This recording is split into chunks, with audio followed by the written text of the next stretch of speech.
This is the Welcome to Raw is Jericho. The following announcement has been paid for by the New World Order. Listen up, you blind slapnut. If I can be serious for a minute. This is the Flex Network. This is the Flex Network. Flex on them. Flex on everybody. The real reason I came here tonight is because we are live!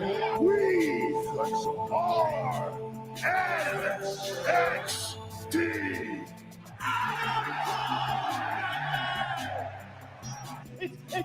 It's go time, folks. Sweet!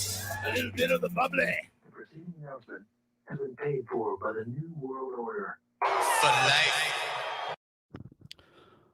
Ladies and gentlemen, boys and girls, children of all the ages, welcome back, everybody. It is that time of the week again. It is the Wrestling Week in Review show here on the Flex Network. And boy, oh boy, do we have a shizzo for you today. And it's a damn good one, guys. I'm excited. You could tell it on my face. I'm excited for this. Literally, we're days off of SummerSlam weekend. We're off of TakeOver 30, a damn good TakeOver 30, a damn good SummerSlam. And we're on this road to Payback that's coming up this Sunday. And it has just been great. I know right now, AEW is live right now, so I hope you guys are catching us both, watching a little AEW, watching us on the side or listening to us, or going to catch this later. But damn, I'm excited. I'm happy with this show because guess what? I got a guest for you guys today. A very, very special guest. And I know my buddy James is, chiming in here. I don't have the baby face anymore. I'm starting to grow the beard a little bit back in. But yeah, I'm growing the beard back in. It's coming back. But guys, I got a special guest for you. And it's a very, very cool one because I know this man for 14 years. I know he's going to correct me once he gets on the air, but 14 years, went to high school, middle school, high school together. Knew this man, he was a big wrestling fan, friend of mine, and now, has been in the gone through the wrestling business, has some time in the ring, has been working a little bit in the backstage, maybe outside, the ring in an area. But now he owns his own company. He owns his own wrestling promotion here in the Everett, Washington area. Ladies and gentlemen, without further ado, I bring to you the man himself, the owner of WAC Without a Cause. I give you Mr. Max. Mr. Max, welcome to the show. Welcome to the Week in Review show here on the Flex Network. How have you been, my man? I'm great, SnowMan. Thank you so much for having me. It's good to talk wrestling and especially someone who I've known for 16 years. 16, okay. 16 years. At least. Yeah. But yeah, it's great to be here and I want to, we grew up in the same area and both big wrestling fans. It's great to see you doing what you're doing. And then obviously I took a couple years and then bam, we're here with Without a Cause. So oh yeah, we're gonna talk Without a Cause. We're gonna get into all this stuff. We're gonna talk some wrestling. We're gonna talk a bunch of stuff. But for those of you who do not know this man, who do not know the history of this man, well, let's get into a little bit of the history. Well, actually, before we get too far into it, normally I go with this. I gotta throw this out there because we are live. Oh, it's electricity. But for those of you who do not know this man, let's get a little story with this guy, this man right here, this man who looks like he could be the son of Mick Foley and Bray Wyatt together. Literally. Be Still My Heart. Oh yeah, literally. And maybe a little bit of Daniel Bryan in there. There you go. There you go. The three men of craziness, the ones literally the mayor of Yeshington State right here, Daniel Bryan, the man who has literally been thrown caution to the wind, and just literally thrown his body, in every shape, which way across the globe. And the crazy man himself, psychotic Mr. Rogers, all rolled into one. But this man, and yeah, getting, my boy Flex Matt, Michael right there, saying, we want Max. We're getting him. We got him. But yeah, we're going to get into it. But yeah, so first of all, how have you been doing in this crazy time frame have we been living in? How have you been doing, my man? So I'm doing good. I'm doing well. We're working on, obviously Washington got hit hard with the pandemic, and the return of shows is not on the horizon yet. We're hoping February, March. That's what we're hoping for the independent scene. But I've got to give it out to the guys that are going out and doing shows where it's safe. The folks at Warrior Wrestling, they have done some incredible shows. They did an incredible show in a massive football field. So that must have been cool. Oh, it looked great. Everybody was social distanced. It was beautiful. And GCW's killing it. They're having these shows where everybody's outside, and I know that I'm living vicariously through them until Washington is back to doing what we do best, which is allowing our friends, family, and coworkers to punch each other in the face for our entertainment. That's always good to have, your best friends and be like, you're getting paid to punch each other, guys. It's like, yeah, right. Perfect business. Get to do it so well. But yeah, I mean, that is just so cool. I also know, been seeing that you kind of, with the living through vicariously through other people. I mean, I know that, and a lot of people do not know this, that your current world champion of the world heavyweight champion of WAC is currently on Impact as the former. Right now, I hope he gets it back. We're all hoping he gets it back. But the former X Division champion, Chris Bay. I mean, how awesome is that to see your world champion on one of the three, or actually one of the big promotions out there that gets viewed around the world and twice on Sunday at Impact? It's so cool when we've been talking with Chris back and forth, especially knowing where he was going to end up. We didn't know exactly where he was going to end up, but knowing that he's with Impact, where we've had conversations with, Bob Ryder and D'Lo Brown over at Impact before, knowing that he's working with a good group of people, seeing him win that X Division championship at Slammiversary was so cool. And everybody was hopping and popping, and it was really, really fun to see just how far he's come in the year and a half that I've known him. And I know that people who have were training with him and everything, they were super pumped for him as well. That's gotta be super cool. I mean, your current world champion is on Impact Wrestling now. How long has he been the world champion for you guys down there at WAC? It is 1 year and 9 days. 1 year and 9 days. We had a special video made up for him to showcase some of his incredible moves. Shout out to King Zab. He's an incredible videographer. So yeah, he's been champion for over a year. He's faced the likes of Hammerstone, Jake Atlas. He wrestled Jorel Nelson, who's a California native. He's wrestled Ethan HD, who's a local up here. He wrestled Jet Knight. It's a veritable who's who. He has wrestled and beaten for those titles. Yeah, I mean, just looking back, I on my end, I kind of have cage match. Tell me what's been happening. It looks, to me, it's four successful title defenses, which is impressive. Very impressive for this gentleman, and the fact that he's been having killer matches. And I believe, if I remember correctly, hearing about this one time that the top match that everyone's been talking about is him and Hammerstein.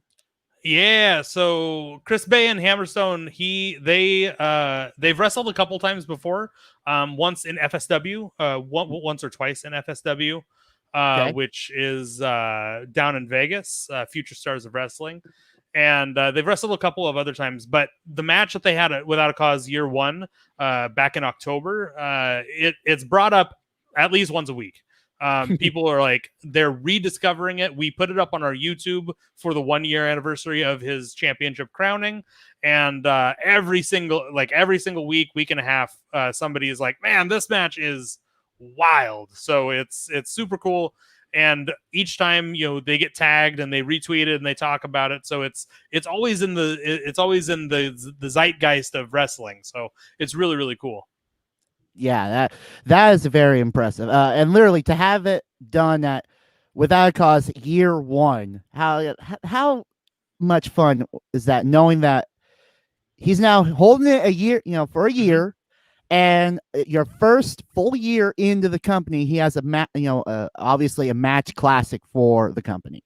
Yeah, I mean, most of his matches, like the match that he had with Jeff Cobb in January, where he lost, but it was for the title. Non-title. No title. But him and Jeff Cobb tore it down as well. But the one that always comes back is the Hammerstone Chris Bay match, and it's just wild to know that not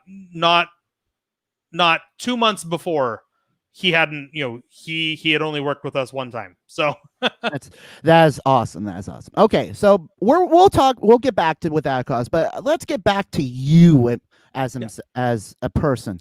Where did the love of wrestling come from for you, my man? Where did it come from?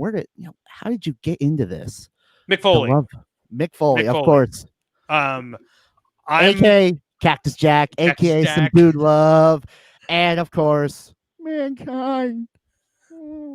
Yeah, and Mr. Sacco and the veritable group of characters that he created. Mick Foley is such a genuine person that I try to emulate in terms of like how I deal with things. I don't know him personally, obviously, but I've read all of his books and watching him for the last 25 30 years. He's been he's the one that's always been the reason why I'm into wrestling. Of course I loved The Undertaker and Kane, but like Mick Foley was the reason why I got into wrestling and even wanted to start becoming a wrestler in general. So that's really where it started. Like I watched SmackDown like a little bit, and then I watched Raw like religiously up until like 2001. I was 10, and my mom was like, we're gonna not let you watch wrestling anymore for a little bit, because she didn't like something that somebody said. I think it was Rikishi had said something bad about his ass. Back that ass up. Yeah, so she didn't like that, so I was grounded from wrestling for like a year, but I kept on watching. And during that time, Mick Foley was the commissioner. And Commissioner Mick Foley, that was a fun time right there. And when he got fired, and he was like scouring in the corner, being yelled out by Vince McMahon, I was like sad, because I didn't know it was like, I didn't know that they were friends. It was staged. I didn't know it was a planned fake, right? out. And it was around the Christmas time, so that's even worse. It was around worse. Christmas. Because he's such a big Christmas guy. So so that's really kind of what drew me in. And then obviously I got tickets to WrestleMania 19 as like okay, you can like wrestling, I guess. Yeah. And literally since then it's been nonstop. It's been every day. WrestleMania 19, that just throws back so many memories. What a good show. That was an awesome show. Safeco Field, literally I want to, you know, it's just the big fight feel of with Kurt Angle, Brock Lesnar. You had Taker, still an American badass, coming out with Limp Bizkit singing to the, you know, singing Rollin', and having him come out later again to sing the pay-per-view theme, Crack Addict. It was just so awesome. And then of course the final time we got to see Stone Cold in the ring, going against The Rock for the third time. I mean, literally, it was a great night, man. Yeah, you couldn't have fantasy booked a better card. No. Ever.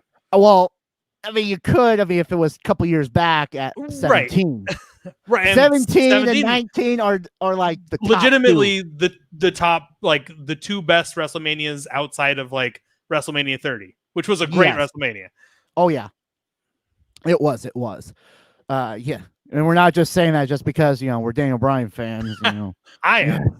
Well, we both are. Now we're at the D Bryan. But I mean, hell, we both met him the same day. At the, what was it? The Barnes and Noble up in Barnes and Noble in Northgate. And he signed we got him to sign our books that we got, and we got pictures with him. It was awesome. Yeah, he had complimented my beard. Yeah, I remember that. Because literally we were like right next to each other in line, which was so cool. Okay. Of course, you know, Mick Foley, you know, being one of the top guys that, you know, we both loved. But of course, how did that passion lead to getting you into the ring itself? How did it get to that level?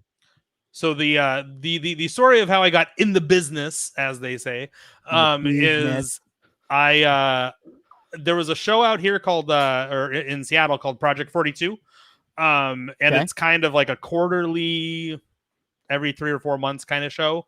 And I was helping. Hey, Diana, thank you for chiming in. Oh yeah, we get some chime in.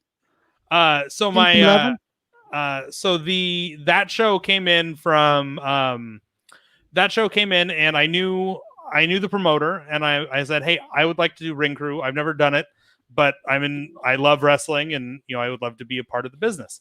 So I started doing ring crew for Project 42, which led to me helping kind of behind the scenes, not in like an official capacity of Project 42. I wasn't anywhere near the book or the office or anything. I just helped out with like extra hands, and I ran their merch table. I got their merch up and running. And that led to me helping out at a now defunct promotion called 3-2-1 Battle. 3-2-1. I remember seeing a lot of shirts for that, you know, around, you know, like at the shows that when they came to town, if it was WWE, if it was, you know, heck, even NXT a couple times. Yeah. So I've seen those shirts. Yeah. So I started helping out with them. I started training at their facility. I was working. I officially worked with them from like January 2017. Yeah, January 2017 to January 2019. So a good 2 years. I worked in the ring for them a couple of times as I was a blue Power Ranger for one of their shows. A Battle Ranger. You're a Battle Ranger. Okay. Battle Ranger. So I worked with them, and then right around the same time, Defy Wrestling started running their shows. So I did ring crew and door access for their shows for about 7 to 9 shows. I don't remember when I stopped doing work for them, but the minute that I got hurt, I tore my ACL in my debut match. And that's when I started, you know, thinking about, hey, I want to run a show. How hard could it be? Right. Very hard. Very hard. It's very hard to run a show. Yeah. So you bring up, you know, your in-ring, you know, career. I mean, you had a match. I mean, the character that you had made for this, you know, to get you into the ring itself. What, you know, if I remember, but for those who don't know, what was the name of this entity, this idea? So in Polish, I'm very Polish. I don't know if you can tell. Very, very Polish. The name for a wild man is called Boruta. and I decided I would like to be the Polish Wild Man. And really, I kind of took a lot of inspiration from Taz. Yeah, of course. Because I did a lot of like in the ring. I did a lot of. Now the original Taz when he first came in, not the the human suplex machine that we all know and love now. So it was kind of like a mix between them, because I took the look of Taz, and then I threw a really good suplex when I can do suplexes apparently really well. And I'm short and I'm short and powerful. I'm not gassing myself up, but that's always a good combination right there. So I was able to just kind of throw people around, and that's kind of where the character came from. I wrestled with no shoes on, and I didn't little Superfly right there. A little Superfly. I didn't wear any knee pads because I'm dumb. Always wear knee pads. Aspiring wrestlers wear knee pads. The more you know, guys. This is your public service announcement right here. Wear your knee pads. What's up, Justin, Arizi, and Tian? Good to see you guys. We're getting hit up here. I mean, and yes, James, we will be talking about that in a little while. We're having a little conversation here with the man, so we're gonna get in there. We're gonna be talking about it. So don't worry, we'll get there. Yeah, and that's kind of where it all started and where it ended up. We started running shows in October 2018, and if it weren't for COVID, we'd be on our 19th or 20th show coming into our 2-year anniversary. So yeah, I have a feeling that you guys are going to do something very special for your shows coming up as COVID just gets out of here or it gets under our thumb to where it's controllable. But I mean, we'll get to that. We'll talk a little bit more, about WAC. But of course, so of course you had the Wild Man, and the Taz and everything. Of course, with the injury, you tore your ACL. Exactly what happened with that? So I was coming off of the apron, at Combat Pro, which is the place that I debuted at.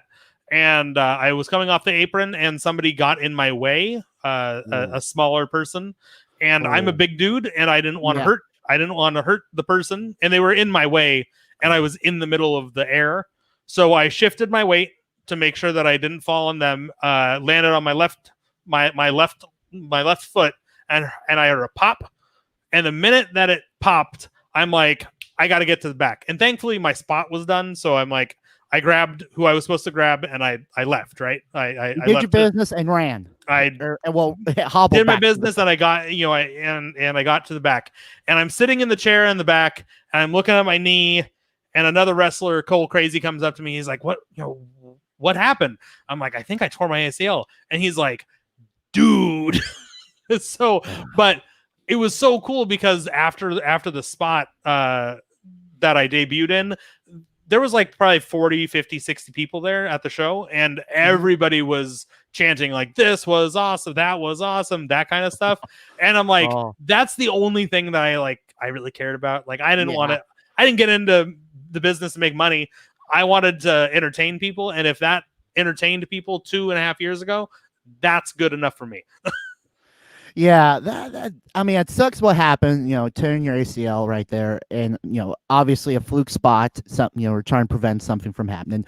But of course, it's not ballet, so you're going to get injured. Unfortunately, that's the case. But the hazards are real. Yes, of course, you got to remember the PSAs that WWE used to do. They would show all these bad. All the injuries that were happening, like Jericho getting was Triple H pegging Kurt Angle from SummerSlam 2000, and the table broke, which he was supposed to get a little jump in that, but he just falls straight down. Yeah, and that's one of the times where he tore his quad. Yep. Huh? Well, actually, no, that one was later. That was on a Raw. Oh, okay. It was Triple H and Kurt Angle. It was there was a botch pedigree on the table, but the table broke. And the table broke as he went up. And then you saw, the PSAs that went on with like the Benoit. Yeah. Oh, I said Benoit. Oh, him getting carried out with the the suplex and the carried out, Draws getting carried out on the stretcher after his accident. So yeah, it was always good to see, chime in those little PSAs right there. But I'm actually going to throw this back a little bit more to that, because the way I remember you getting in, not only getting into the business a different way, because you started up a very, very interesting little program to try to get big companies to start something. And it was trending for a while way back in the day. But you want to talk about this former little program that you were trying to go out with, wrestling with subtitles? Yeah, so I went to school to become an interpreter for the deaf, and my sign language skills are not where they need to be right now. But back then, I was really good at it, and I got interested because I found out through Twitter. Through Twitter, I found some friends who are deaf and hard of hearing that were having some problems watching the WWE shows. So I was like, you know what? Let's just start this thing, and it can be a change petition and everything. And it's called Wrestling with Subtitles. And basically we gathered 3,500 signatures on this change petition. I printed it out and I sent it to Stanford. I sent it to the WWE headquarters, and it was all for getting subtitles and captioning on WWE media, whether it be VHS, because they were still selling VHS in some markets, selling DVDs, Blu-rays, and even some of their streaming stuff. And within a year, right around a year, because this was back in 2012, so right around 2013, I started seeing like DVDs with the symbol for closed captioning, which was great. And then a year later, the WWE Network debuts and it has captioning. And I lend it to what myself and those 3,500 other people did. Unfortunately, I never got I didn't do it to become famous or for the respect or anything. But it's always interesting because WWE loves to do the whole community aspect thing of it. And I'm like, I kind of did that, and I didn't get any love. But that's it was that silent recognition. Just right. You see it now, and you're like, I did that. I did it, right? We did it. You got it going. I mean, heck, you even got it on Impact, didn't you? Yeah. So right before Impact was starting to redo all of their DVD contracts, they input that they were going to start putting subtitles on their stuff, and they did for a long time, and now they don't really sell DVDs. So nobody. Well, I mean, they kind of do. It's right. I mean, it's still on their their shop. The same thing with just Impact right now. But I mean, it's still impressive, and gotta be proud to say I got something. Something that wasn't happening years ago, and I got this done. Yeah, it was a great feeling. It makes me happy every time that, because I'll still get tagged in things that are like, hey, this botched caption, thanks Max. I'm like, I didn't. Yeah, my bad. Welcome. Hey, this is your legacy now. Yeah, right. Oh yeah. So yeah, I had to talk a little bit about that, because I remember when when it first came up, I'm like, dude, you got that up? It's like, awesome, man. Wrestling with subtitles, that is awesome. So of course, after your injury, how did this injury lead you into getting into not from the ring into the backstage and actually into owning and getting your doing your own company? How'd that happen? So it was very, very quick. I got hurt on May 12th, I think, May 12th, 2018, and by July 5th, 2018, we had our LLC formed and our theatrical school license with the DOL all handled, and we were starting to look at places to run to where are we going to host the shows. So between May, probably May 15th, May 16th, and July 2nd, July 3rd, I decided, you know what, it was supposed to only be one show. It was supposed to be one show. And then I'm like, I spent this money on the license. let's go ahead and run a couple of Some more extra shows. Okay. And now it's a snowball, right? It's It's that snowball effect. It starts rolling, and it gets bigger and bigger and bigger, and now it's part of Everett right now. It's it part is of part Everett. of it. And that's like that's something very important because I'm born and raised in Everett, graduated from Everett High. Mhm. We are Everett till we die. Yeah, absolutely. Everett till we Everett man die. till we And die. Yeah. Dave Turner, who is part of our team, he also graduated from Everett High. So there's a lot of history, and I love Everett to death. So it's just something that I wanted to bring to Everett, and there wasn't any shows out here. Yeah. There was a couple shows out in Marysville, and when we started running Everett, like we were it between here and Canada. So And of course Seattle right, and Yeah. like at the time. at the time, and obviously you have with 3-2-1 battle defunct now, and ECCW probably defunct up in Canada. Like it's really going to be like us, 5C, C, and Defy. That's all on this coast or on this Yeah. on the side of the state. Yeah, I mean that's just gotta be one of those one of those business things. Like what, it sucks to see some of these companies go, but you know what, it's gotta be good for me, good for yourself as well, because you're gonna have the talent that wants to obviously showcase their craft, and they need a place to go, and obviously if you're one of the ones that are left over here, they're gonna come to you. Yeah, I mean it's a shame that these places closed down during during the pandemic and everything. Yeah, And it's crazy. Whichever way they might come up through the ashes in some other fashion, that's to be determined. But for right now, we're just waiting on getting the all clear to go ahead and start running shows again, which, like I mentioned earlier, have no idea when that's going to happen. Yeah.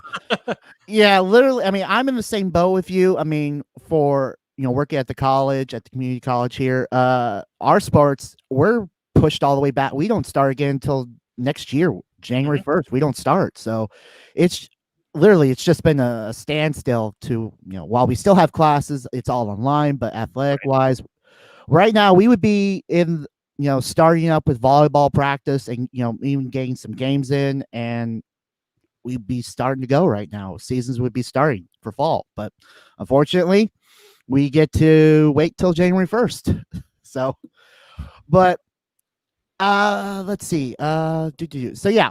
Actually, no, I wanted to get into, how did you end up at the VFW hall? How did you end up there for, picking that as your spot? So originally we ran at the Normanna Lodge, which is right next door. Literally right next door. And we ran there from October 2018 to June 2019. So we ran 6 shows there. It was they gave us our start, and it was good for what it was. But we were quickly outgrowing the seating there, and we wanted to make it feel a little bit bigger and everything. So ultimately, we went over to the VFW, and when we saw that big neon light on the ceiling, we were like, "I don't care what it takes to run shows here. We're going to run shows here." So we started talking to the quartermaster there, Don, super nice guy, and we were able to not only assist in the the alcohol and snacks. They take 100% of that.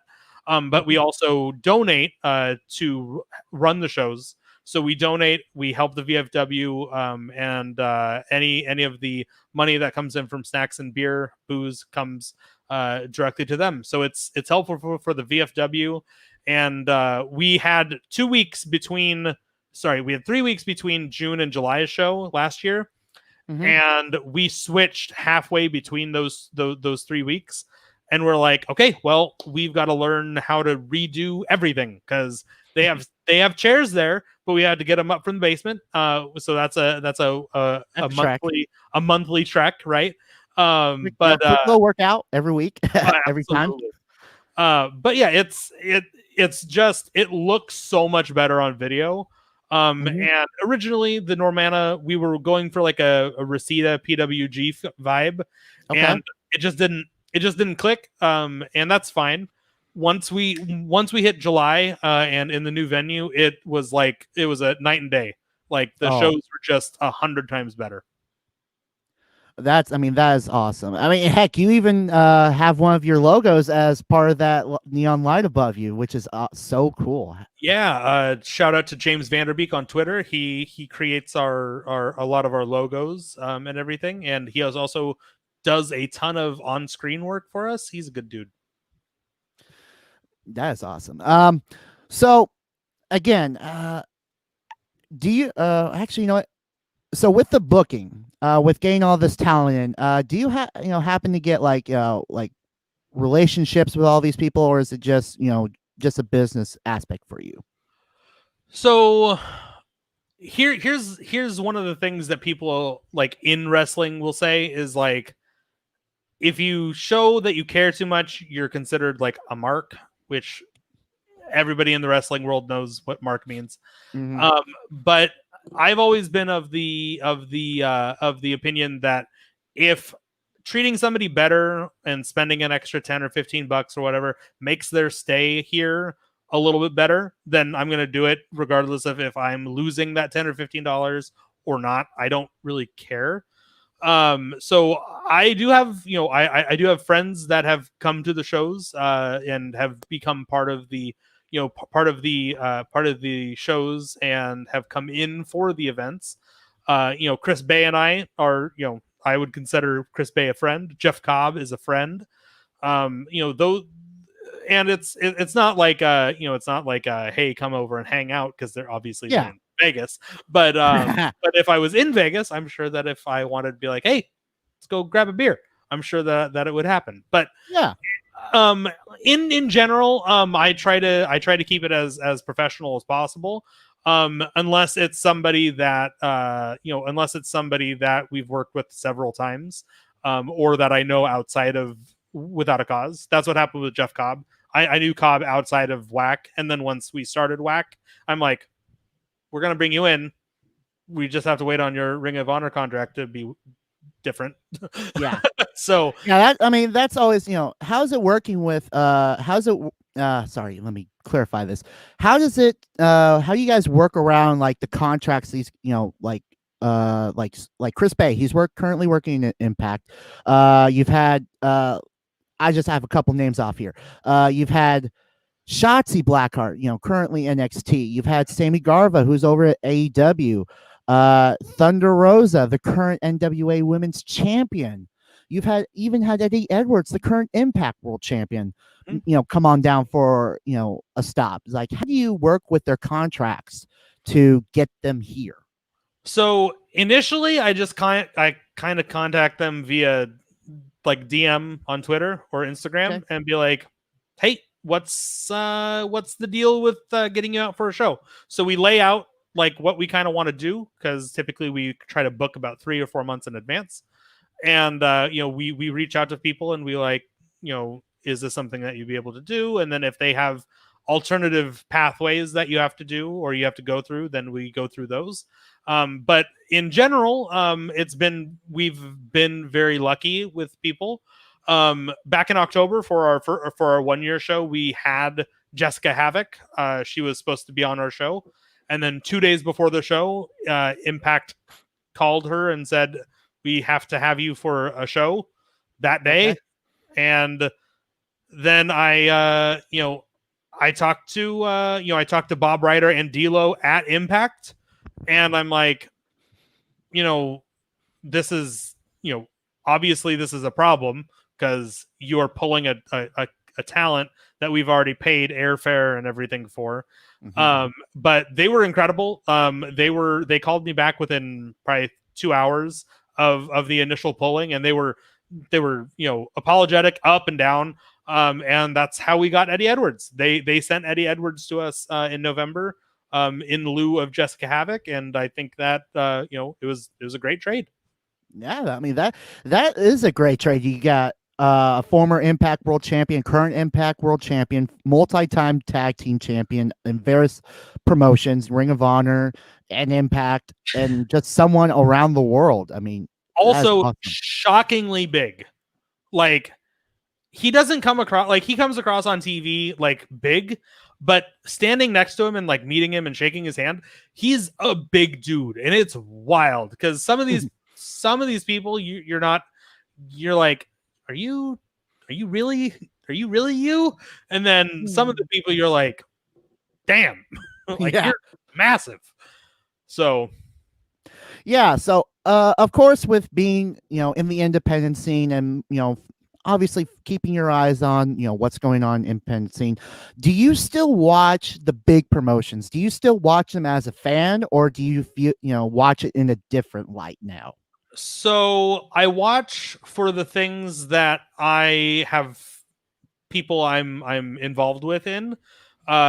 Everybody knows that Aubrey Edwards, who is one of the lead refs at AEW, was part of the Without a Cause office for 6 or 7 months.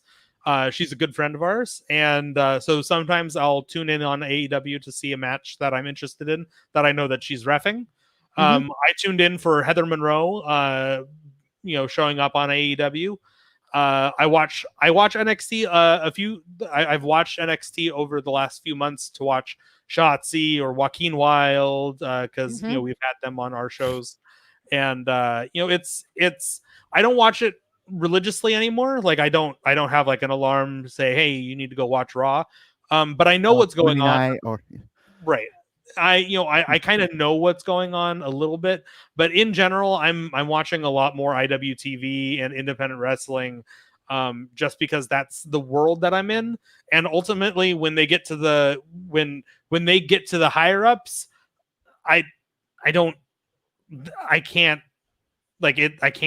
do anything with them.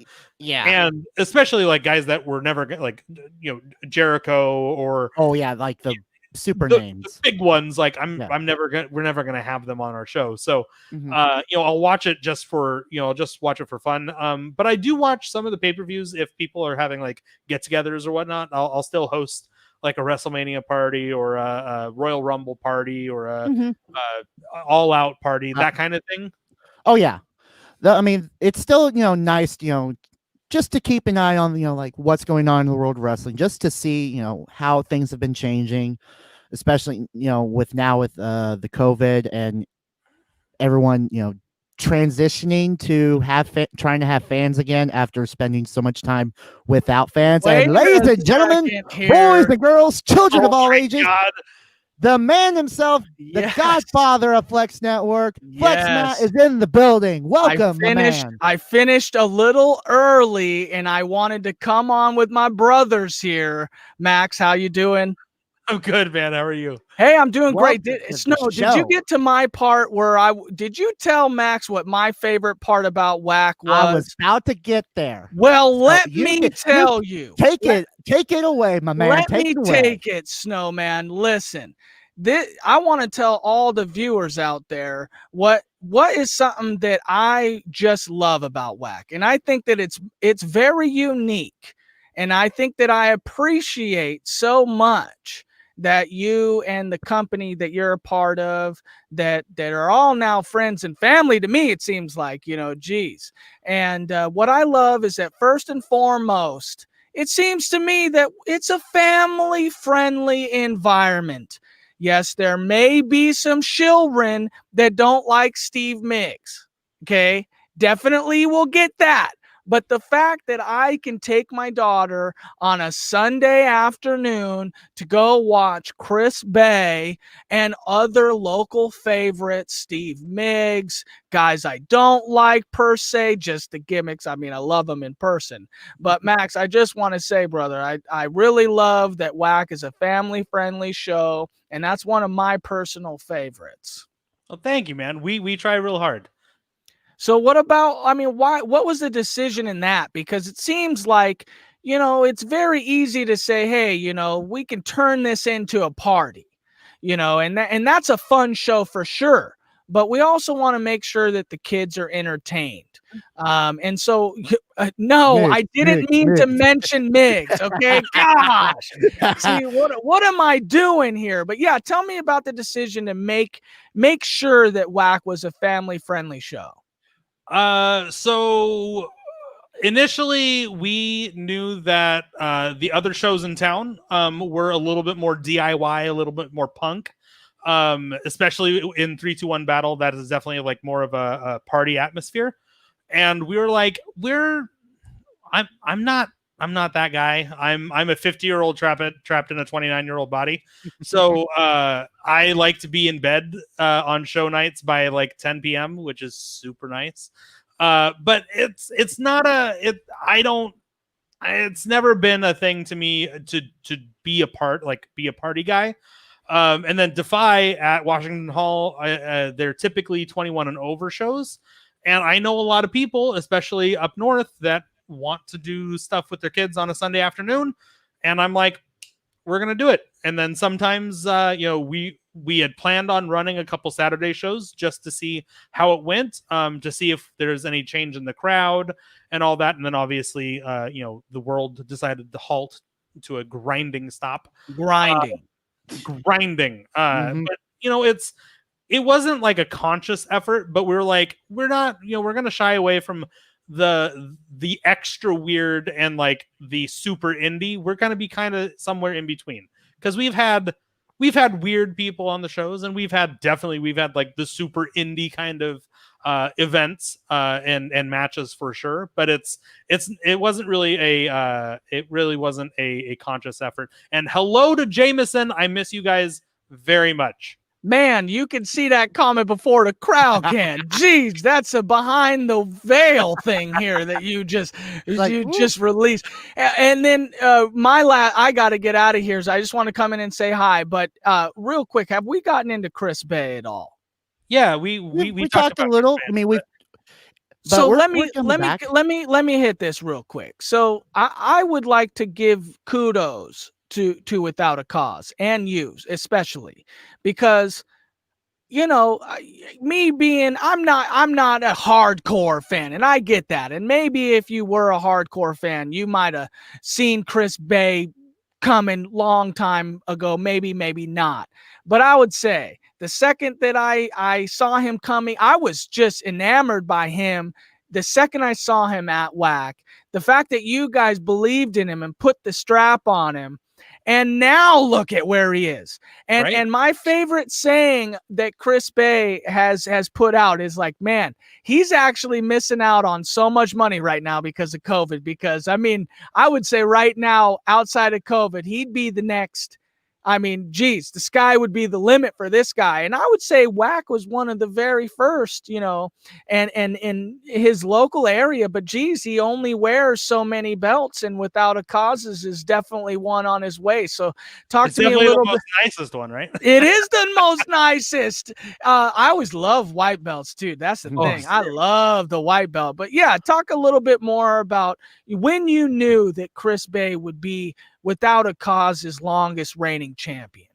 So we talked a little bit about it on one of our WAC watch-alongs that we did a couple months ago. But initially, that spot that Chris Bay was in August of last year was to go to Hammerstone. Hammerstone was supposed to be the champion. Beef Castle. Beef Castle, yes. King of Beef Mountain, yes. Hammer Duck. He has 100 names.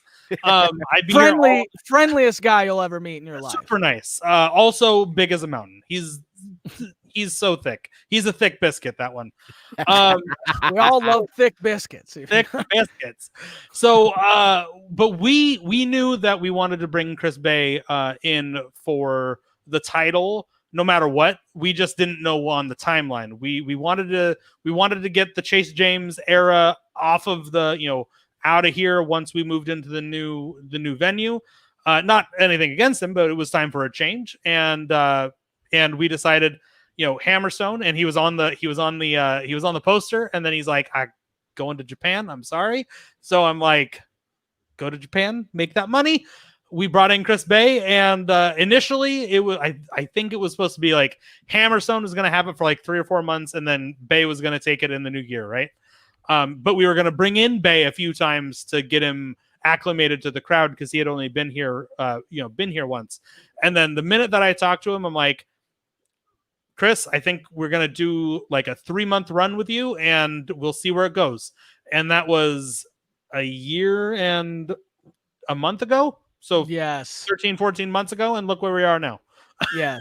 Yeah. And he also is a great guy. He's nice. He's so nice. He's personable. He's a gentleman. He might not say that about himself. Who knows? But I love Chris Bay. I love Without a Cause. Keep crushing it, Max. Whoa. Before What? you take out of here, man, I got something I want to show you because Mr. Max, I know you have it near you, but would you please show No. this man What is it? the current? I think Matt's seen it, but But for those of you who have not seen this yet, but take a look at this beautiful piece of hardware. Yes. This beautiful. Yes. set of And tag I team would titles. like a sneak peek at who might win these belts, but no, you will have to pay admittance to see to that. the next Without a Cause show. It doesn't cost an arm and a leg, and you will have the most fun time that you will ever have at a local independent wrestling show. I am signing off, but Max, thank you. I love you, brother. We'll talk thank to you, you Matt. soon. Good to see See you, you later, brother. Matt. And there you guys go, ladies and gentlemen. Flex Matt checking out of the show for the night. Oh, but just a lot of great action there. Chris Bay coming in, being the longest reigning champion right now. The second champion, might I add, the second champion holder. And he's just holding a lot of belts. I mean, literally, he's a so belt many holder. belts. I think he still has 3. Oh. Well, I mean, granted, he's keeping a lot of them now because of COVID, but so again, we got to see the tag title. I mean, it looks beautiful, of course, beautiful. Can't wait to see who becomes the first title holders of those beautiful belts. But I also kind of want to dilly dabble a little bit into it, this new idea you're having with a new title. I mean, I know I don't want to just share too much, but Yeah. how about a little sampling of what that entails, this new title that is coming to WAC?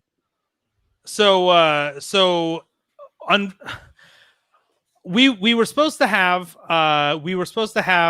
a Fool's Gold 2 event in April, which was going to be headed up by Kylie Ray and a couple of your other favorites, such as the Besties in the World and a couple of others.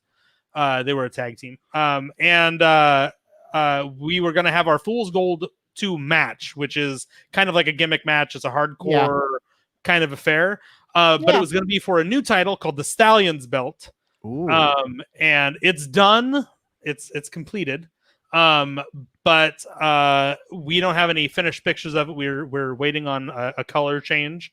But really, this belt is going to signify the real workhorses in the area, the people who are grinding it out, the people who are killing themselves day in and day out in the area. And then also on the larger independent scene, anybody who is really really putting their nose to the grindstone. So it's that was supposed to be crowned in April. So we were going to crown our tag title holders in March, and then the Stallions belt in April, and then we were going to have a great summer. And then obviously the world stopped, and now we're chomping at the bit to come back. We have some really cool ideas that we want to do and have them percolating in our brain to be ready to be pressed out into full-fledged storylines. Oh yeah. And it looks like we're getting some love here, here on the Facebook and from our Facebook comments. But Daniel Maccabee or Zach Cooper would be great champs. Okay, a little interesting on that one. David and Chris, the Bash Bros. The Bash Bros. I've heard that name in a long time. I heard that, remembering that from the Mighty Ducks. The Bash Bros. Yep. Look, it's the Bash Bros. So to pull back the curtain a little bit, Chris and Dave are my business partners, but they're also a tag team called the Bash Bros. And currently, so they've had this idea about doing a tag team for a long time. And at this point, they've never had a match, right? They've never had a match together because their first match was supposed to be in March at our March show against Gaytanic Panic, which was Effie and Danhausen. Okay. And obviously because of COVID, so we just call them a t-shirt tag team. because that's all they do. They just sell T-shirts. That's all they do. They're the T-shirt champs right Yep. now. That is awesome. That's awesome. So how about we take a pause on the question and answer crowd portion. Let's talk a little bit about what's going on in the world of wrestling right now. Let's take a bigger scope. I mean, about what's been going on. This little segment for us is going to be the news report. Just talk about what's going on outside outside the ring. Of course, if you guys checked out this past week's NXT, which we'll talk about in a little bit, you notice that Karrion Kross suffered a separated shoulder.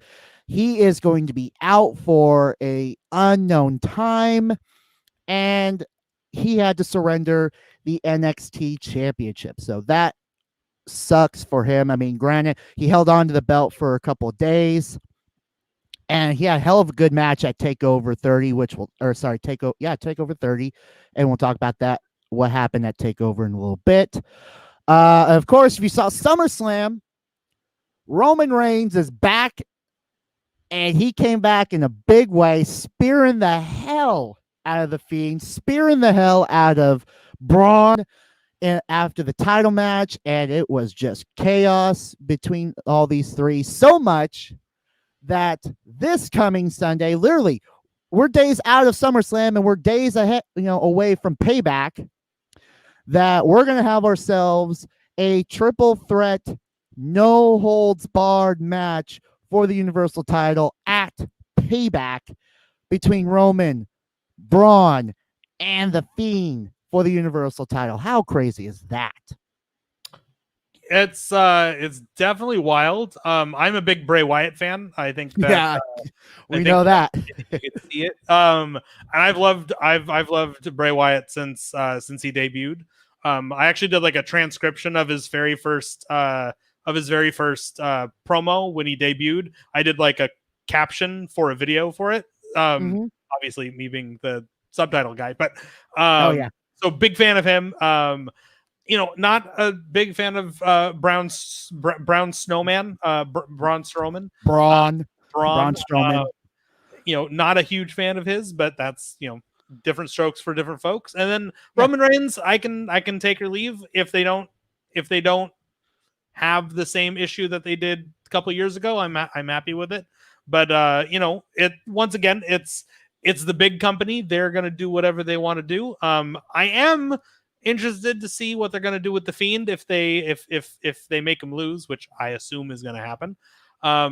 So we'll see, I guess, at Payback. I don't think I'm going to watch it, but I'll definitely know what's happening. Oh yeah, I have Twitter. Yeah, Twitter. That's where a lot of the information is get. So, of course, everyone that saw SummerSlam, or actually the last week before SummerSlam, they saw what was happening with Sonya Deville, how the match was changed from a hair versus hair match to a loser leaves WWE no DQ match. And of course, everyone has been in the aware of what's been happening way behind the scenes with Sonya Deville and her situation outside the ring with this sicko fan. Obviously, they changed that stipulation because of what's going on in her personal life outside the ring, and that the idea of showing up to court with a shaved head was not going to look good for outside the ring. But so that's why they had changed that matchup at SummerSlam. But of course, with her being gone from WWE, it'll give her time to handle her personal business. And of course, recently, within the last day or so, trial has started. Bail has been set, as this guy's currently sitting in jail, and he is not going to get any bail to get out. He is going to be staying there until till the court, the trial begins. So that is actually good for her. And I hope that everything handles with what's going on in her personal life. Your thoughts on what's going on? From somebody who's had something mailed to them from a fan, I'm a fairly public person, and most people kind of know where I live. But in general terms, if you're a fan of a wrestler and they don't have a PO box, don't try to find something to send. Like, don't try to find their address. It's weird and creepy. Just don't be that fan. Don't be the fan that hangs out at the hotels or the airports. Like, they're these people are just people. So please, like, respect the boundaries. Now, if they invite, I have a PO box, send me fan mail, that kind of stuff, go right ahead. Just don't be a weird creep about it. That's all I'm asking. And the stuff that happened with Sonya Deville and that man, I'm glad that it didn't end up how it could have, because that would have been a horrifying situation. Oh yeah. And again, I am an advocate for, if you're gonna go a signing and it's known, you're gonna get an autograph, you're gonna get a picture. That's cool. If you happen to run into them and you have if you're a fan, just happen to run into them randomly, that's different too. But the stalking and planning something, okay, that's where you're like, okay, you need to be pulled back a little bit. Right. And stop being So, a fan. We don't need you. We don't need you. It's no, just go away. Shoot, you're stalking, you're creepo. So that sucks. Hopefully everything works out for Sonya on the outside. Of course, we know that someone who has ended up through your neck of the woods, Thunder Rosa, is now going to be challenging the current AEW Women's Champion and for a match at All Out on September 5th. And that match is signed, sealed, and delivered. So it will be the NWA Women's Champion taking on the AEW Women's Champion. How excited are you for that matchup? It's really, really cool. We've always wanted to bring Thunder Rosa back through our doors, especially at the new venue. There's a lot of people I want to bring back now that we have a different venue, just to be like, it's better, I promise. And Thunder Rosa's on that list for sure. And seeing her not only as NWA Women's Champ, but also as a new promoter herself down in Texas for Mission Pro.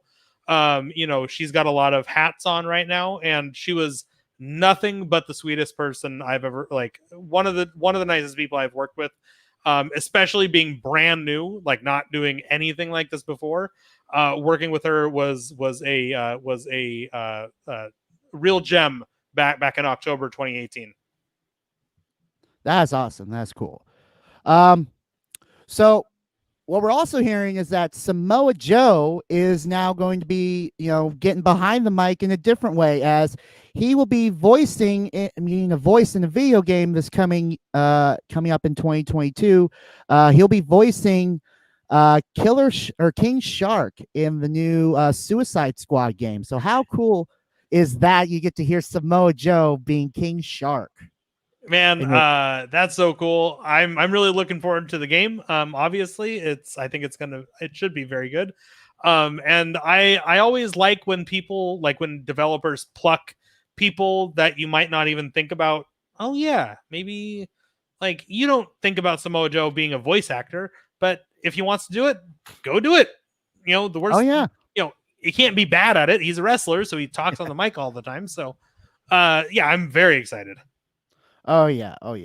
That it's going to be very interesting to see how how this character is going to be played with Samoa Joe as the voice. And that will be coming out on PS5, on Xbox Series X, and PC in 2022. So be on the lookout for that, guys.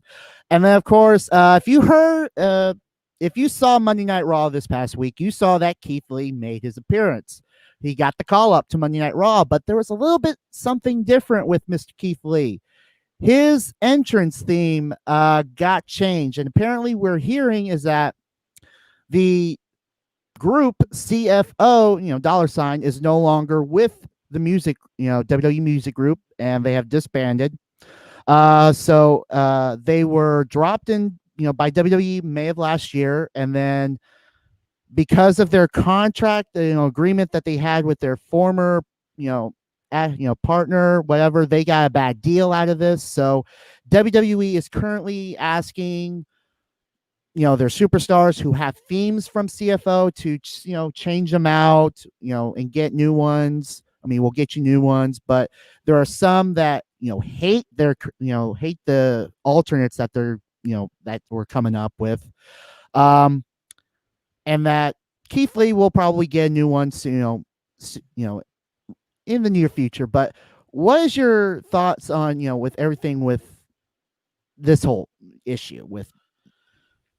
So I think that some people take it a little too far. Obviously, when people's music changes, it's typically with like it's either they're getting a call up or their character's changing. They've gone from face to heel or heel to face.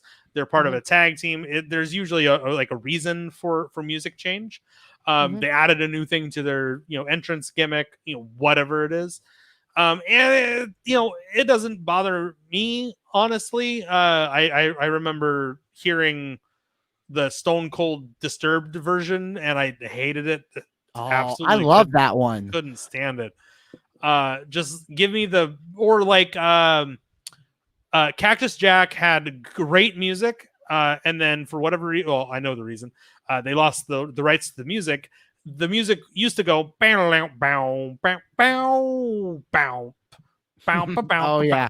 So that music is no longer available to WWE on the network. So they changed all of the Cactus Jack music, and so that one bugged me because it's like a historical kind of thing. Yeah, but outside of that, so classic Jack right there. That's Cactus right there. But outside of that, I mean, it doesn't bother me as long. I know that people were like upset because he's also wearing different, like he's wearing a different outfit, like it's pink, and people didn't like it. I think people are. No, he's being more covered up. That's what it is. It's just that he's being more of a. He's wearing like a little vest more, just more clothing than he was when he was in NXT. But right, whatever. Like if he was super, pissed about it, then he'd probably speak up about it. Yeah. But if they're not upset, then I'm not upset. I don't. It doesn't bother me. Yeah. So that is going to be it for the news portion of this. I don't want to get there really wasn't that much stuff going on outside the ring, other than what's going on inside the ring. How about we talk a little bit about what went down at TakeOver 30? I mean, it was a great pay-per-view. We'll just run down quickly what happened for everyone out there. So for anyone out there who does not know what happened this past weekend, this is going to be your spoiler alert. When you hear the Ric Flair, you know it's a spoiler. Woo! So it's a spoiler. So here we go, guys. TakeOver 30 this past weekend. On the pre-show, we had a triple threat tag team matchup to determine new number one contenders for the tag titles. Breezango taking on Oni Larkin, Danny Burch, and two members of Legado del Fantasma, Jarquin Wild and Raul Mendoza. It was a good match to kick off the show. Breezango picks up the victory. We'll talk about what happened on NXT in a little bit. Finn Balor, Timothy Thatcher one-on-one. This one was a good match with Thatcher and his Thatch style wrestling, and of course the Prince, Finn Balor getting at it. That was a good, real good match. I've seen Timothy Thatcher wrestle live twice, and he's incredible. How incredible is he? He is real good. So good. It kind of reminds me, just like he has this mindset of a submission style kind of wrestler. Yeah. Fun fact: up until he got signed to WWE, he used a flip phone. You mean something in the minds of a razor? Oh my God! Still have mine. What is happening? But don't worry, it's not active. But I still have it. But yeah, that is just very cool. You got to keep all technology with you. But that was an impressive match with these two. Unfortunately for Mr. Thatcher, Finn Balor picks up the victory. We had ourselves a vacant NXT North American Championship ladder match, 5-way, with Priest, Bronson Reed, Cameron Grimes, Johnny Gargano, and the Velveteen Dream clashing in this hell of a good ladder match. It was a good ladder match. Really loved it. Got to see a lot of different aspects of this matchup. I thoroughly enjoyed it. I mean, ladder matches, are very, very enjoyable. And you know what? Before I can, go on, speaking of ladder matches, do you know what today is, Mr. Max? Would it be the 20th anniversary of the TLC match at SummerSlam? That's why you are in wrestling, my man. That's why you are a wrestling fan. Yes, it is. Ladies and gentlemen, this is the 20th anniversary today, August 27th, 20 years ago at SummerSlam 2000, the first ever tables, ladders, and chairs match with the Dudley Boys, the Hardy Boys, and those damn Concerto Boys, Edge and Christian. And we get What's up, Jacob? Jacob's in here. Jake's in here checking in on the show.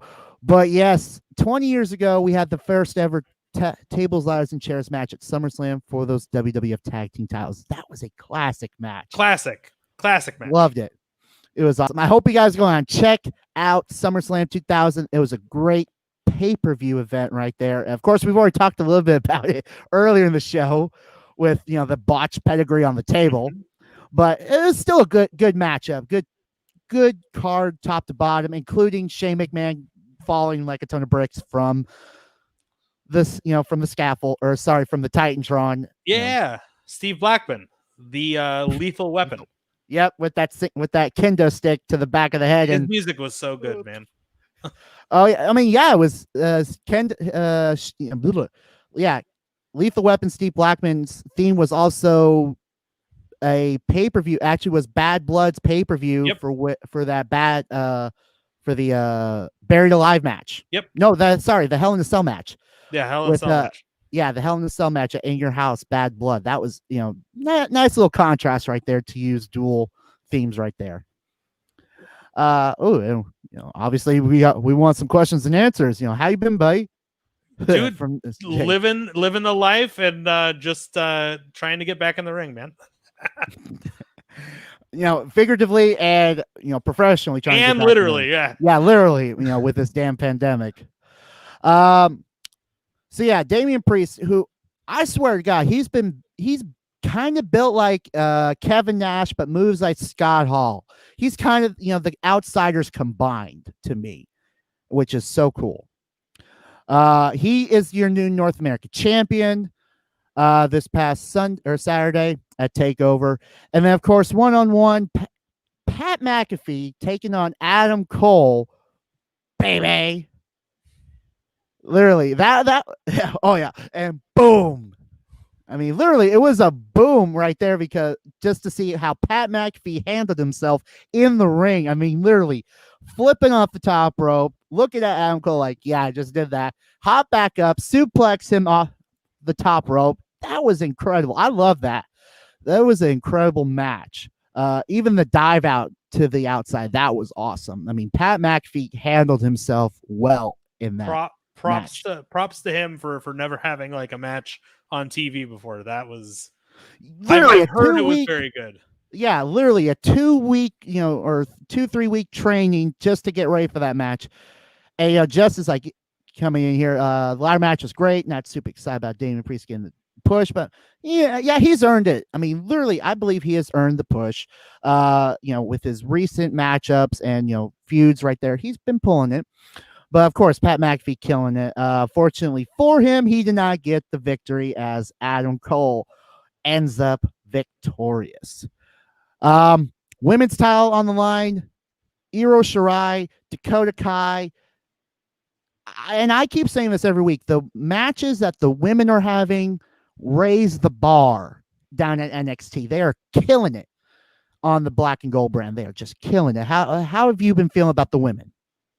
I mean, from what I know and from what I'm seeing, they had a really good influx of new talent. One being Shotzi Blackheart. I know that Rhea Ripley came back recently. Was it at TakeOver? Yeah, okay. Yeah, she is. Ripley has returned. She was back at TakeOver in your house but she's been back. Okay. That's what I've been saying, man. The women of NXT show out harder than anybody else, for sure. Oh yeah, it's just proven every week. I mean, if it's a Shotzi, if it's Dakota Kai, Tegan Knox, Iro Shirai, literally the women down there are killing it, and it's something you guys want to be checking out every single week. These women are killing it, and especially Shotzi, just because she's running over Robert Stone with a tank. For the tank. Literally almost every single week, he's just getting flatlined by a tank. She was so happy to get that tank. It was hilarious. Oh, yeah. I would be too if you're getting told, hey, you're part of your entrance, you get to drive a tank. Yeah. Right.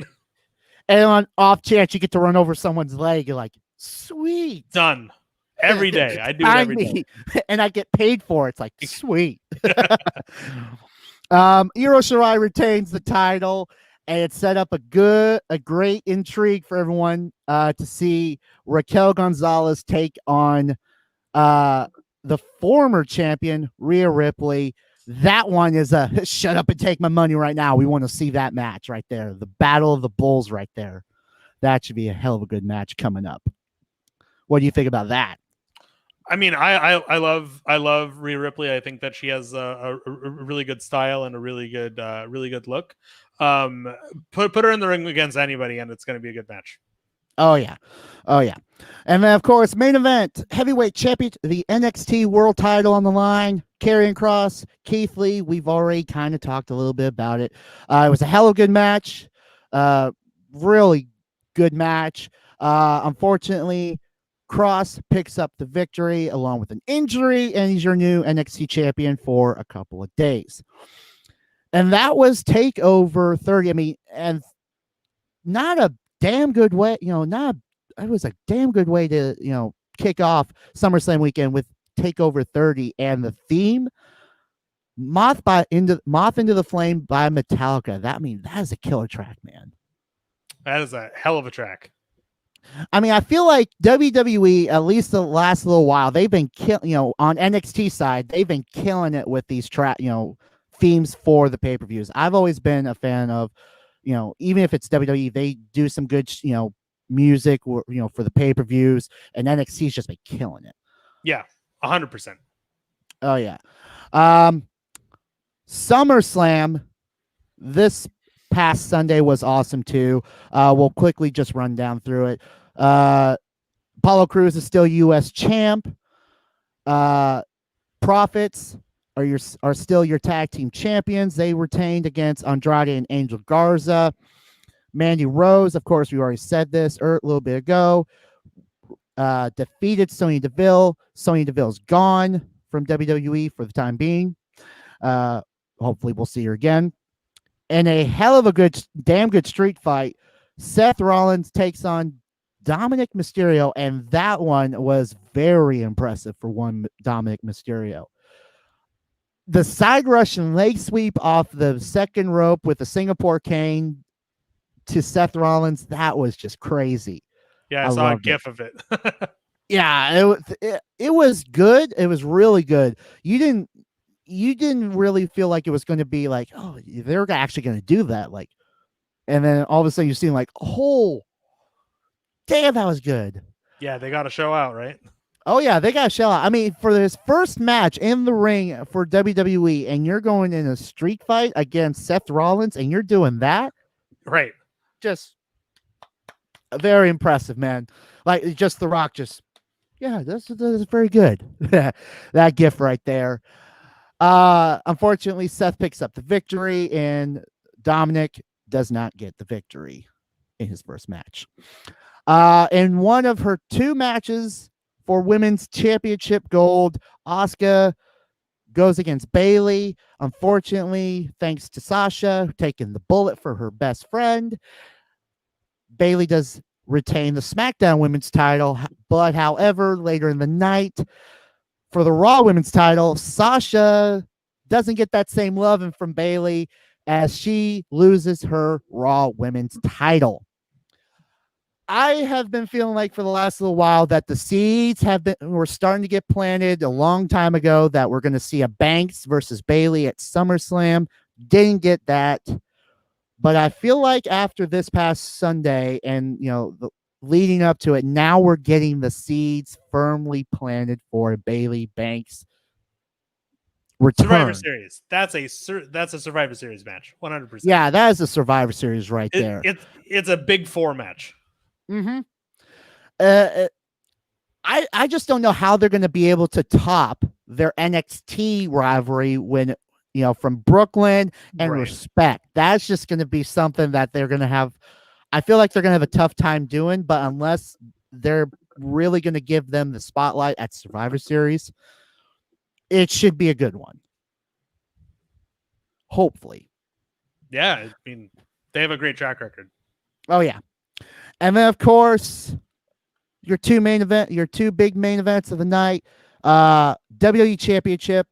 Drew McIntyre beats Randy Orton with a roll the roll up. The schoolboy. With the schoolboy. He beats him with a my wrestling favorite move. With the schoolboy. He beats him with a wrestling move, and no one saw that coming. We all thought it was going to be an RKO or the Claymore kick, but we get the schoolboy roll up, and Drew McIntyre retains the title. It was a good wrestling match. I'll give it that. It was a good wrestling match. I loved it. I thoroughly enjoyed it. It was just one of those great matches, man, that you could go back and watch. It was real good. And then, of course, we already spoke about this a little bit ago, but Falls Count Anywhere Universal title match. The Fiend taking on Braun Strowman. And that one you had to batten down the hatches for just because, you could go anywhere inside the Thunderdome. And it literally just so much craziness. But, I mean, it kind of didn't feel like it was going to happen but, of course, when you're in, the Thunderdome. Welcome to Thunderdome. You got a lot of different, you thought it was going to happen, but it didn't happen that much. But new champion, The Fiend, and of course, Roman Reigns comes out and spears everybody to end the show, which we didn't all see coming. No, that was definitely a surprise. Like, my timeline blew up when he showed up. Obviously I wasn't watching the show, but man, I'm like, Reigns is there. Wild. Oh yeah, literally, it was just too much craziness right there to see Roman Reigns back in the saddle again for the first time since before WrestleMania back in March. I mean, when this whole thing went crazy, the world went crazy. Yeah. So, I mean, he'll have his first match this coming Sunday in a triple threat match. It was literally in the triple threat. I have to bring up no holds barred triple threat match. It's going to be crazy, guys. I cannot wait for it. It's a good way to it's a good way to protect him because he hasn't been in the ring he hasn't had matches in front of a TV for a while. So having a triple threat is a good way to like hide any ring rust he might have. Yeah, to ease him back into, ring shape and get going. Yep. So it's just going to be crazy. And of course, Friday, we're going to get the contract signing. So tomorrow night, that should be fun to watch on SmackDown. Of course, we have a new Intercontinental Champion with Jeff Hardy. He won it last Friday.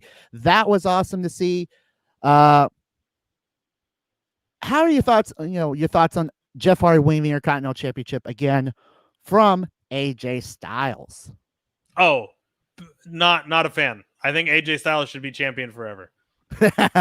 He's legitimately top 10 wrestlers of all time. So. Oh yeah, I mean, but I feel like this will be a good program for these guys. Maybe trade the title back and forth every so often and have a good program with these guys. It should be good. Oh yeah, I think. Unfortunately, both Jeff and AJ are getting up there in age, for sure. So, not knowing how long both of them are going to have left in, to have matches. I hope that they can pull out a couple of great matches. I didn't see the match from Friday, but I assume that they will have a match at a pay-per-view coming up. So I hope that it's great. I think Jeff Hardy has a couple of great matches left in him, and I think AJ probably has like 10 10 5-star matches left in him. Yeah. Oh yeah. I agree with you on that. I do believe he has those matches left, those 5-star matches left in him. We'll actually go through NXT a little bit. We won't cover everything. I mean, we'll cover the big stuff. Breezango taking the tag team titles this week. Last night, literally, it was an awesome match to kick off the show with Breezango. I mean, granted, after the downer of Karrion Kross surrendering the title, we get a great pick me up with Breezango winning the tag team titles. Your thoughts on that? I love Breezango. Tyler Breeze is incredible. He was trained by one Lance Storm. Loved him, and loved Fandango for sure. Now, when you say Lance Storm, you mean Lance Storm from Calgary, Alberta, Canada. that is right. And if I could be serious for a second, he is an underrated gem in wrestling, and his students are definitely top notch. We've got a couple of them out here. Oh yeah, I mean Lance Storm, of course, a hidden gem that literally was awesome to see back in the WCW days. I mean, literally, he held 3 titles at one time. He held the hardcore title, he held the cruiserweight title, he held the US title, but he kind of renamed them to fit, Canada's lovely mantra, I would say. I have to remember I know he renamed the US title to the Canadian World title. He renamed the Cruiserweight Championship to the 180 kilogram world title. Yeah. And then he changed, it was the 100 kilogram and under championship. And then the hardcore title was, I kid you not, the Saskatchewan Hardcore International title, which, if you break it down, was the shit. It was the shit. Like the superhero in training. Yep, superhero in training. It was just comical to for that to realize, wait a minute, the Saskatchewan Hardcore International title, aka shit. But it was awesome to see someone at that caliber who came from ECW as part of the Impact players, with Just Incredible, to hold 3 world titles in one company in a span of a short little while, like that quick. And then, I mean, I figured he would have won the world title and beat Booker T. I would have figured that would have been the next step, like hold all the gold. Right. And then disperse, the other ones to his, fellow Canadian Team Canada members. Primetime Elect Skipper. He had, who else did he have? Was this back in WCW days? Yeah, this was back in WCW days. I know he had Primetime Elect Skipper. Because say my name, it's prime time, baby. Yeah. Man, I don't remember. My history ain't that good. Yeah, I think. Oh yeah, he also had Jax Rugo. He was the Mountie in WWE. Oh, Jacques Rougeau. Yeah. I'm the Mountie. Yeah. For a short time, so he passed that along the hardcore title to him, the Mountie, and he passed the cruiserweight title to Primetime. He kept the U.S. heavyweight title. Yeah. Or the U.S. title, which was AKA the Canadian heavyweight title. Yes. So as it rightly should be. Yeah. when you're from Calgary, Alberta, Canada. He always had the good moments of just giving us quotes that will live on. If I could be serious for a minute. Yep. And don't blame Canada. Don't blame yourself. Yep. He was just such a gem. I loved him. But yeah, so Yeah, okay. Now that we just went off on this tangent of Lance Storm in Calgary, which was awesome. Oh yeah, we were talking about Breezango for the moment. How you like Tyler Breeze? Loved him. Love him. James, it's like, okay, Breezango sucks. The Viking Prophets are better. They're okay. I like the Viking Raiders and the Prophets together. They were cool. It's a 4-man team, but Breezango, they've been grinding at it for the last long time. I feel like this is their due. Yeah, been there forever. Yeah, of course. Tyler Breeze, the current left right champion on Xavier Woods' up down channel. Yep. So it's funny how he's turned that left right into an NWO parody. Yep. With the left right. It's just fun to see on those gaming channels or on that gaming channel for Xavier Woods how they've turned everything. Literally, they have the title and everything. It's always cool to see. Go and check it out, guys.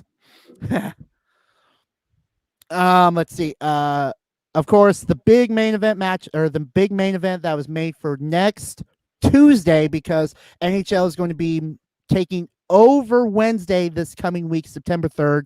So if you're going to be checking out NXT, it's not going to be on that Wednesday, but you can check out AEW because they'll be back on Wednesday for that week. So NXT will be on Tuesday next week for Super Tuesday with 2 main event marquee matches right here for you, with the tag champs, the current tag champs of Breezango and Isaiah Swerve Scott taking on the current cruiserweight champion and his cohorts in Ligero del Fantasma.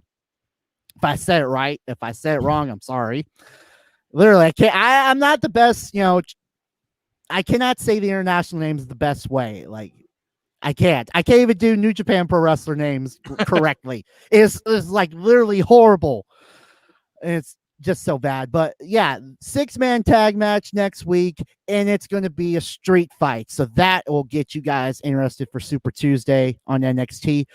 But if that doesn't get your appetite wet, this will send you over the edge, because we're going to have ourselves a new NXT champion next week, guaranteed, because we're going to have a fatal 4-way with Adam Cole, baby, taking on Johnny Wrestling, the heart and soul of NXT. We're taking on Finn Balor and taking on the Psycho Killer, Tommaso Ciampa, in a fatal 4-way 60-minute Iron Man match. How's that for a foursome, everybody? That is going to be incredible. That match is going to be wild. I am interested to see how they do it. Very, very, very excited to see how it comes across, because I know that on TV, 60-minute matches, they've only done it like a handful of times. And it's always interesting. Yeah, I mean, literally the 60-minute Iron Man match, that one doesn't get brought out that often. No, it's very much a every once in a blue moon kind of match. Yeah, if I remember correctly, I mean, the last time we had a 60-minute Iron Man match, it was back at it was back at Bragging Rights in 2009. That was the last time we had an Iron Man match that goes 60 minutes. We've had others that have gone 30 minutes or 30, I think there was a 15-minute women's Iron Woman match. Was that a 15 or a 30-minute match? I think, or with Bailey and Banks, I think that one was. Or did it go 30? That one was a 30-minute. That was a 30-minute at TakeOver Respect. That one was a 30-minute. Yeah. Okay. So, yeah, we've had a lot of, from after that match, we've had, it was 30-minute with KO and AJ. We've had, or actually, that one was a live event, sorry. At least what I'm reading here. We've had at Roadblock, End of the Line, we've had a 30-minute women's title match. We've had the tag titles at Great Balls of Fire, and then a 30-minute Intercontinental match with Seth and Dolph at Extreme Rules. So the full 60 minutes hasn't been pulled out that often, but when it does, it's very important. special. Yeah. It's special. I mean, think about it. The Anything Goes Iron Man match with John Cena and Randy Orton, bragging rights. That one was chaotic on a whole nother level. I mean, Orton trying to blow up Cena with fireworks. Yep. And literally just getting it down to the wire, and especially with the no holds or with anything goes rules into it, that just opened up the playing field a whole lot. And then, of course, the last one that actually went a full hour was on Raw with Chris Benoit and Triple H. Yep. For the world title, and that one was a classic. You said his name. I said his name. Oh my God! I said Chris Benoit. Okay, I didn't get pulled. We're good. I Didn't can get say pulled. that name. We're good. I didn't get the beep. It's like, sorry, you cannot say this name. But yes, Chris Benoit. That was just, sucks what happened. Again, it sucks what happened with him and everything. Literally, it was just a tragedy. But his in-ring career was awesome. I loved it. Whew. We've been going out for a little while, but it's been Going on it. I feel like it's been, this has been fun as hell. So I know that, of course I said that next week's NXT's moved to Wednesday, but guess what? That means Dynamite will be back on Wednesday. So Dynamite will have Wednesday all to itself for the first time in a while, which should be very interesting to see as they're building towards All Out coming up in the month of September, literally September 5th. So go out and check that out, guys. But you know what? And then of course this coming weekend, Payback.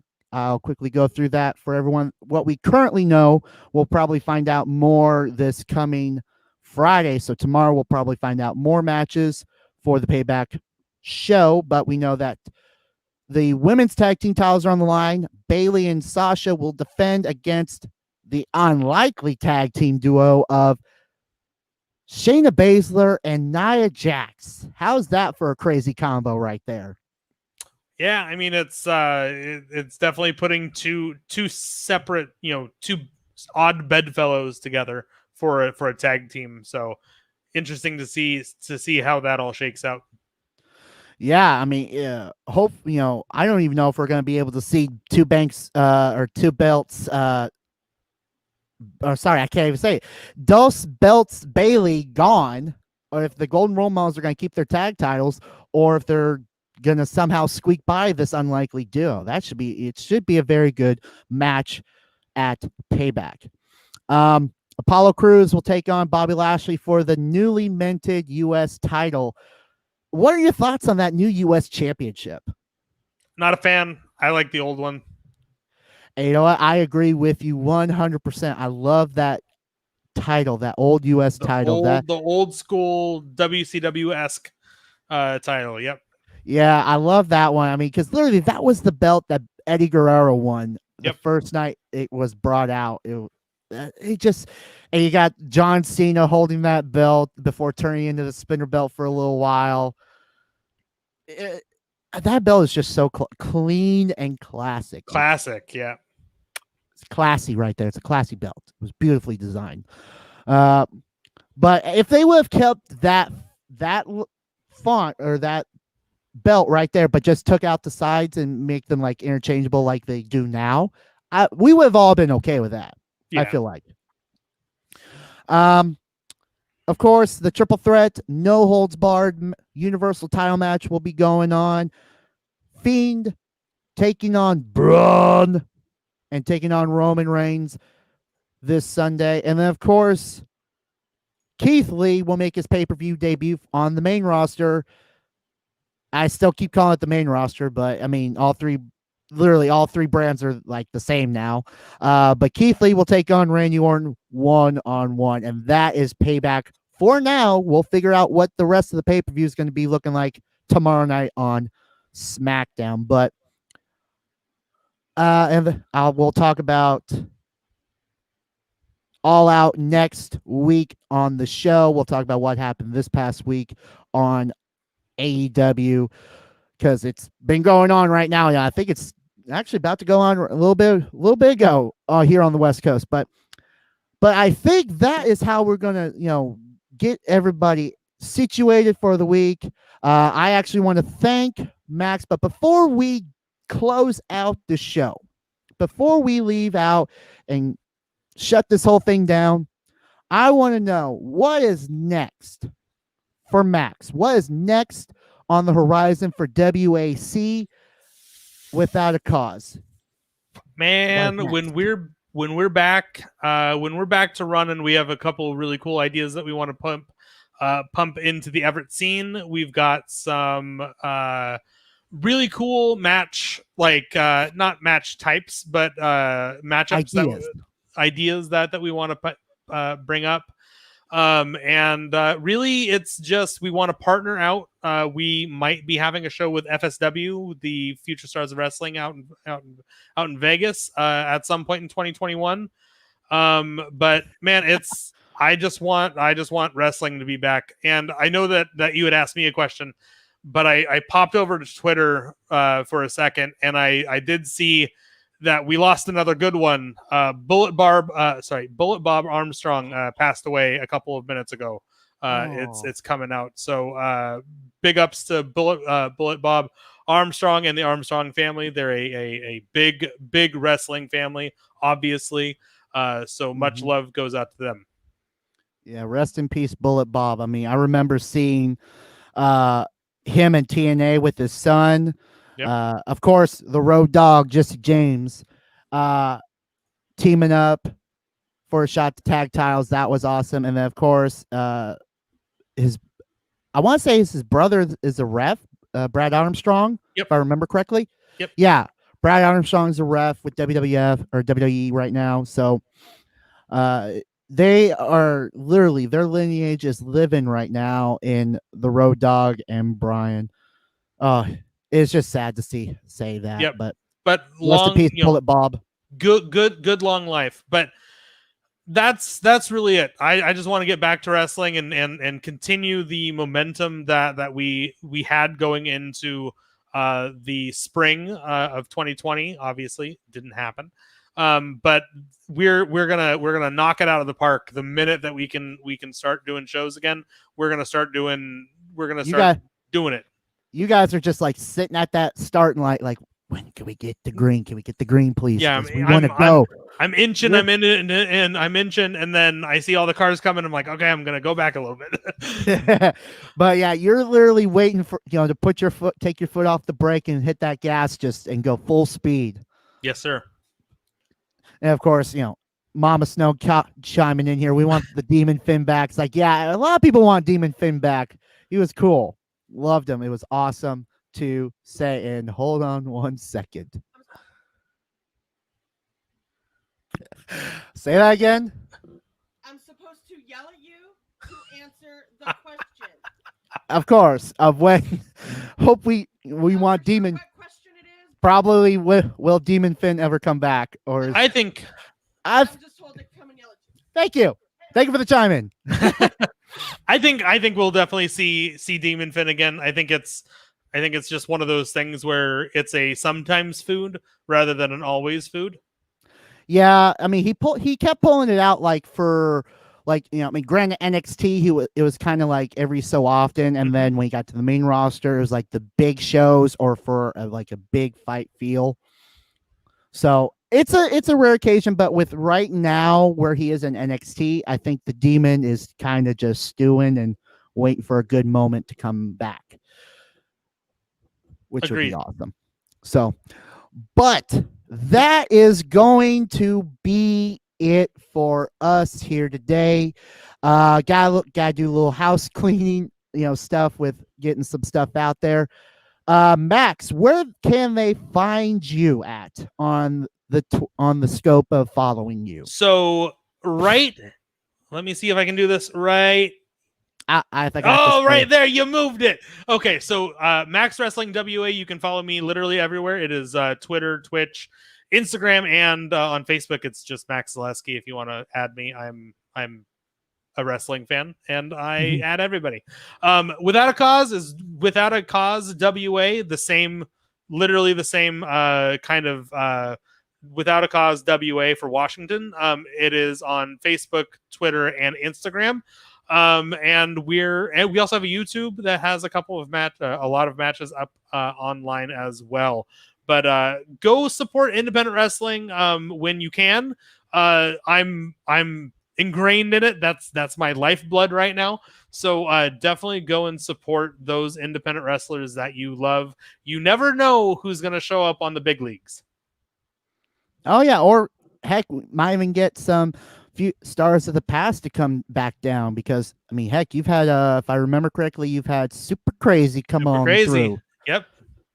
And former sorry, I have to currently say this. It's the inaugural current version of the Cruiserweight Championship. Yep. The former champion, the first champion, TJ Perkins, come on down to the show. You've had him come on through the show. Yep. That was awesome. But I mean, literally, we'll talk. I would love to have you back on the show. Can we get something to say absolutely. that we want to get you back on the show, man? Absolutely. This is fun. Okay, but man, you are welcome back any time. Yeah, this has been fun. Oh yeah, it's good to always talk wrestling and get figure out just to talk. We haven't done that a whole lot, but it's good to actually talk with someone that I know, and it's always down for wrestling. Loves wrestling. So be sure, for everyone out there, be sure to like, subscribe, and follow us. We have ourselves on Facebook.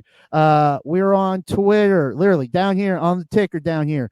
If you are a fantasy football lover or a football lover in general, we are at Flex Network 1 for all your football and fantasy football needs, because football's coming back and it's coming up strong, guys. We're almost here. And of course, for the wrestling side of the world, you should be following us at FlexNet_PW Elite. And of course, we have our own YouTube channel, which we're currently broadcasting on, but go and like and subscribe to that. And of course, we're also on podcasts. We're on that Spotify. We are on that Apple. So if we are not at a place where you've listened to podcasts, let us know. We will get there and we will flex hard so you guys can continue listening. But that is going to be it for me. Any last words for the people out there, Mr. Max? Yo, keep on supporting wrestling, because wrestling is the greatest art on the planet Earth. No cap. And that is how we close this out. So for myself, the SnowMan, and for the man to this way on my left, Mr. Max, we are going to roll on out here. This has been the Wrestling Week in Review show here on the Flex Network. I am the SnowMan, and we will catch you next week. Peace out.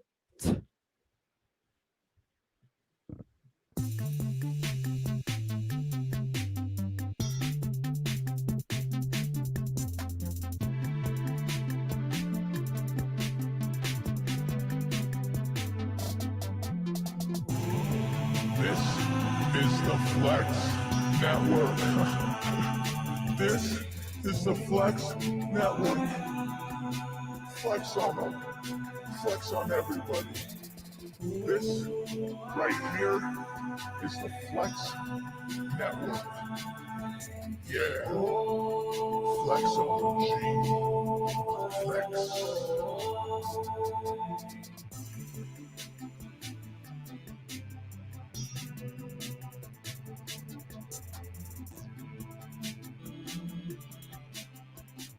The preceding announcement has been paid for by the New World Order.